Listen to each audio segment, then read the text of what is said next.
Shilian was struck speechless by the earth-shattering noise and the calamitous pillar. In an instant, the entire sky was blackened by a thick cloud of smoke. Countless tangled human faces and limbs tumbled with those sun-concealing black clouds, a horrifying sight. He had only ever witnessed a scene like this once, centuries ago. But here it was again.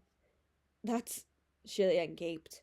The souls of the fallen from the kingdom of Wuyong, Huacheng replied solemnly. Every person in Wuyong who had been buried alive by the volcanic eruption was probably in there. Guga, Huacheng alerted. Down below, about 100 meters away. The moment he spoke, Shilian directed the giant stone statue to smash down with its right hand. A white-clothed man stood in the equally white field of snow around 100 meters away from them. White No Face. He seemed to be one with the landscape, but he couldn't deceive their eyes. The smash brought forth a thick, heavy wave of snow that surged like an enormous white tsunami. However, the strike did not hit its target. White No Face was prepared this time, since he had already fallen for that move back in the darkness of the kiln. His white figure disappeared in a flash, and in the next second, he appeared at the giant divine statue's knee. Without a moment of hesitation, the divine statue aimed another strike at its own kneecap. Shilian noticed with a start, while the slap was still in motion, and forcibly pulled it back with gritted teeth. That was close, he thought. The giant stone statue had breached the kiln seal by brute force alone. Had Shilian been unable to rein control and allow it to smash its own kneecap, the direct strike might have resulted in lost limbs. Perhaps that was why White No Face had intentionally hopped on. Shilian immediately halted the statue's movement, while Huacheng languidly pulled out his long, slender silver scimitar. Get the hell off, he ordered White No Face. White No Face looked up at him. This divine statue isn't for you to taint, Huacheng stated coldly. Suddenly, Shilian exclaimed, Sanlang! He pointed at the kiln's summit. Behind the pillar of black smoke, there was something flowing out. Something crimson and gold and burning. Lava.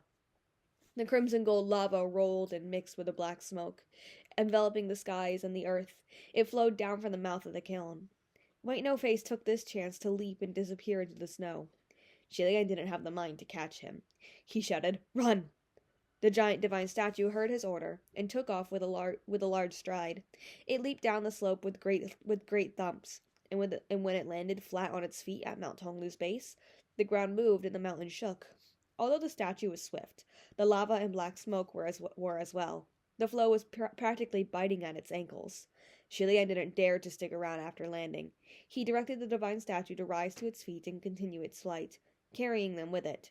As they ran and ran, Shilian could feel it beginning to slow. Seized by dread and confusion, he wondered if he might have just been imagining it. But then Shilian felt himself hang in the air for a moment before plunging downward. The divine statue had stopped obeying his command and come to a halt on its knee. Once it was kneeling, its body slowly pitched forward, as if it was physically exhausted and about to faint. Shilian's heart jumped to his throat. Oh no, it was going to collapse, and the torrent of fiery black smoke was about to catch up. Just then, Shilian felt something tighten around his waist. Huacheng had wrapped an arm around him and pulled him to his side. He lifted Shilian's chin with his other hand, then pressed his chilled lips to Shilian's own. Shilian's eyes widened as a rush of cool, refreshing air filled his lungs. It seemed to flow through his limbs, invigorating his entire body. The kiss was brief, and Huacheng drew back soon afterward. Lips parted. Guga, try standing up again. Shilian snapped out of it, and reformed his hand seals. Moments before the stone statue fell to the ground face first, it flung out its arm to support itself. Then it rose to its feet once more.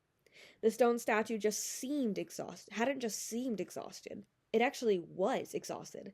It took an insane amount of spiritual power to control a statue that huge, and the little that Huacheng had lent him earlier was already burnt out, making it slow and sway on the brink of collapse. But now, injured with a fresh burst of spiritual power, it jumped back to life, faster and more agile than before. Guga, run faster, Huacheng urged. Shilian wanted to do just that, but he was afraid the control spell took too much power. Can we really make it go faster? What if the spiritual power runs out? He asked, uncertain. It won't. Just focused on running. Huacheng assured him next to his ear. Don't ever be afraid. I'm right here beside you. Hua Cheng was right behind him, and his hands steady on Xilian's waist. He was just one person, but to Xilian it felt like the entire world was supporting him. He breathed in deeply and closed his eyes. All right. Xilian extended his arms forward and unleashed all his spiritual power, offering up the mightiest of hand seals. Run! He shouted. Boom, boom. This huge divine statue ran wildly, each step spanning kilometers. It crossed gullies with one step, leapt over hills with the next. Sure enough, it soon left the black clouds and lava far behind. It was certainly the largest, most conspicuous thing around. Every step was like a meteor crash, sending out waves of forceful tremors. The countless nefarious creatures around Mount Tonglu were terrified by the wild shaking of the ground, their faces going pale.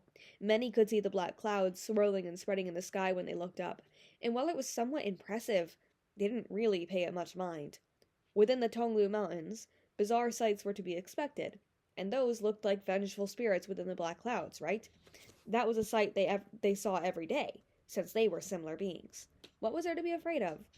Yet the sight of an enormous divine statue of a martial god stomping past was the thing that stunned them. What was that thing?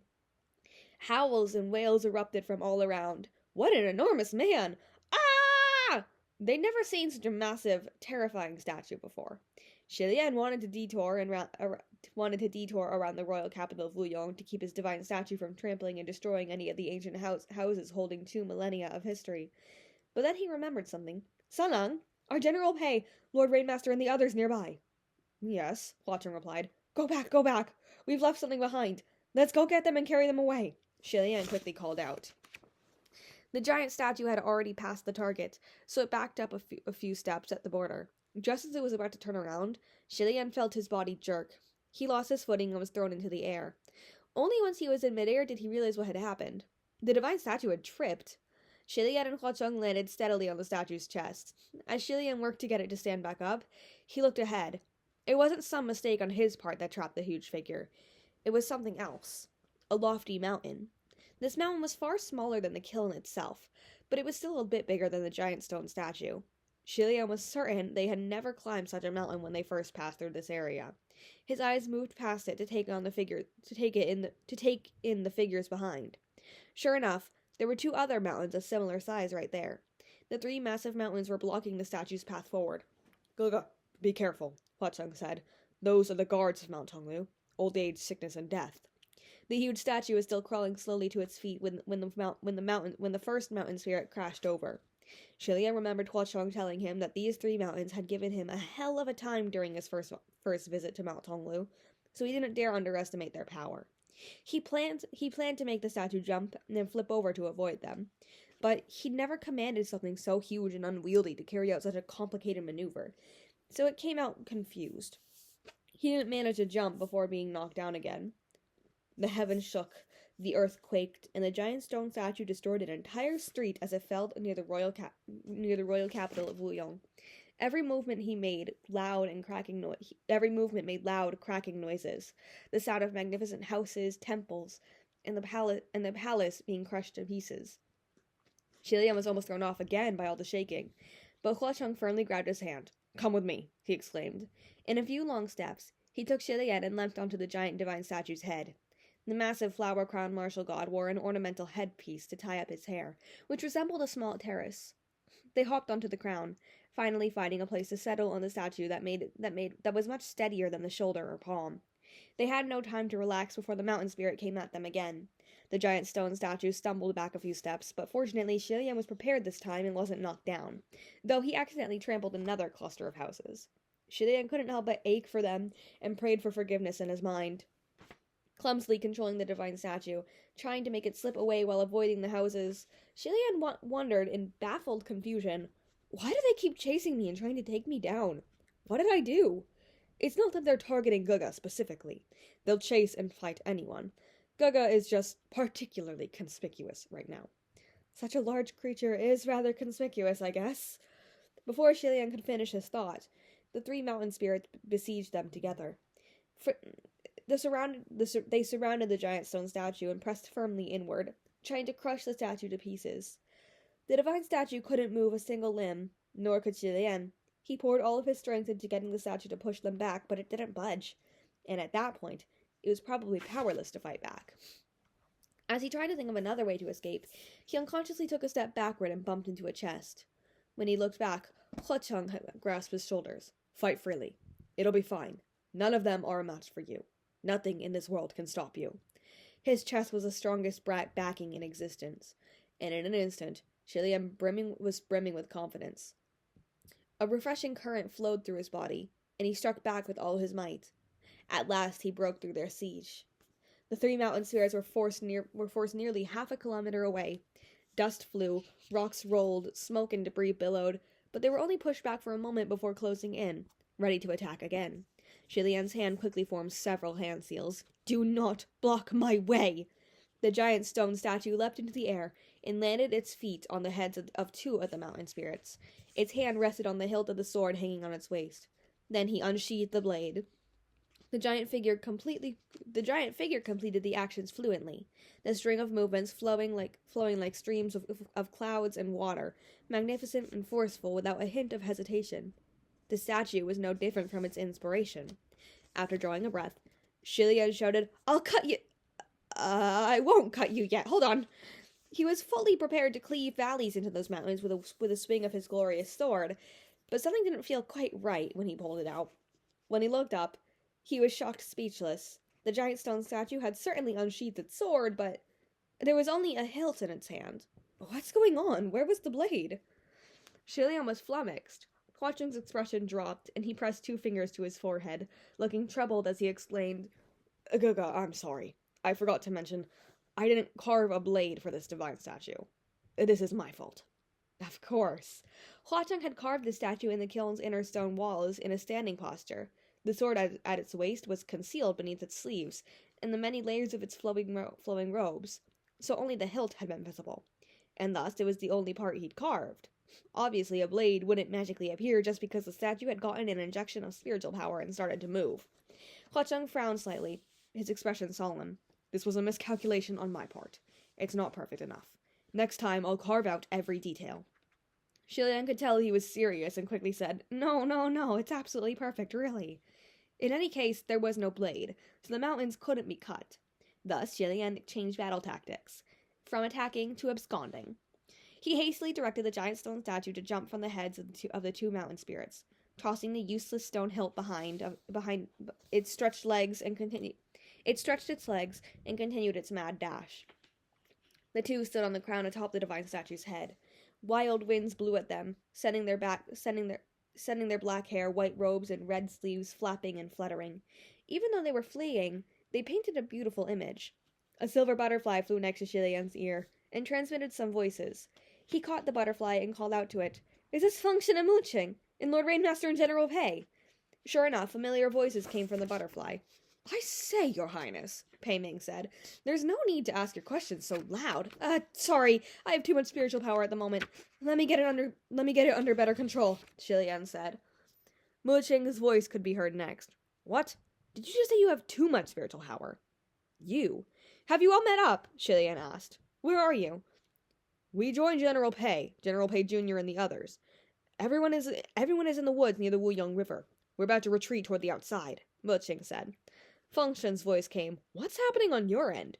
We just felt some strange, strong activity from near the kiln. Do you need us to come help?" "No," Shilian replied quickly. "Just stay where you are and we'll come pick you up all very soon. We'll talk then. We're already here." The dried-up Wuyong River lay ahead, and the giant stone statue crossed the gully and crouched beside the dense forest. Shilian saw Fengsun and Muqing come out of the woods, looking around and seeming to search for them. However, they were looking in the wrong direction. They never thought to look up, so they didn't see Shilian and Huacheng at all. "Your Highness, are you not here yet? Where are you?" Fengshen said to the butterfly. Shilian cupped his hands to his mouth and yelled toward the ground, "I'm here! Up, look up, above your heads!" Only then did the pair notice that they were standing in a gigantic shadow. They slowly raised their heads, and it was then that they saw an incomparably gigantic Shilian crouching at the forest's edge and staring down at them.